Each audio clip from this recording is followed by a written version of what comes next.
Okay, now Clevis is going to present his project. Go on, Clevis. As you said, teacher, I decided to work on my project for asthma. The first Okay. slide is general information about asthma, which is a condition in which your airways narrow and swell and produce extra mucus. This can make breathing difficult and trigger coughing, wheezing, and shortness of breath. For some people, asthma is a minor nuisance. For others, it can be a major problem that interferes with daily activities and may lead to a life-threatening asthma attack. Okay. In the second slide, I've talked about general symptoms, and these symptoms vary from person to person. You may have infrequent asthma attacks, have symptoms only at certain times of the day, such as when exercising, or have symptoms all the time.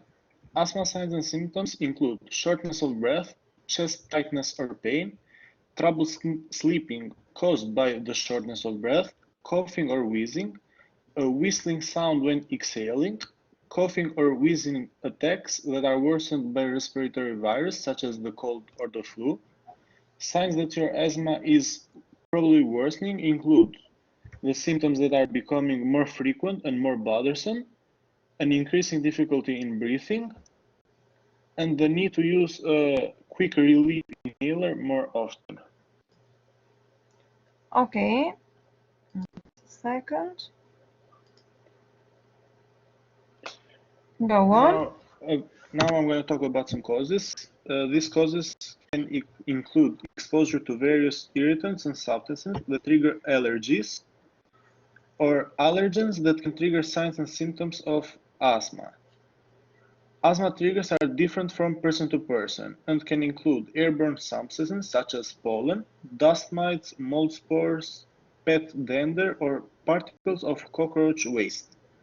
Respiratory infections such as the common cold, physical activity, which is part of exercise-induced asthma, cold air, air pollutants and irritants such as smoke or carbon dioxide emitted from cars, certain medications which can be beta blockers, aspirin, ibuprofen, Advil, etc., and naproxen.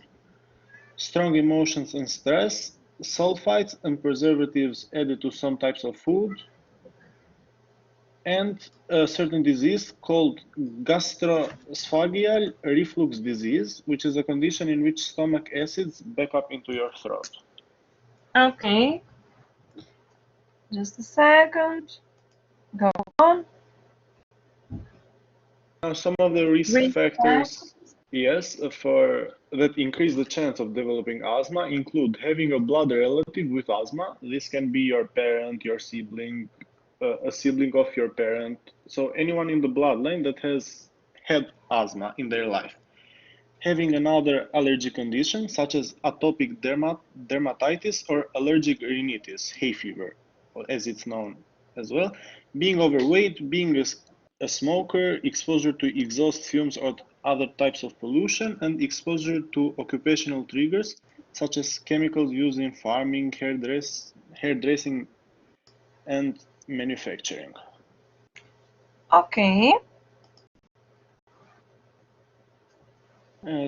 Now, while there is no way to prevent asthma, by working together with your doctor, you can design a step-by-step plan to live with your condition and make the symptoms more bearable. These steps can include following an asthma action plan, getting vaccinated for influenza and pneumonia, identifying and avoiding asthma triggers, identifying and treating attacks early, taking medication as prescribed by your doctor, and paying attention to increasing the quick relief inhaler use. Okay. Very good, Clevis. You have done also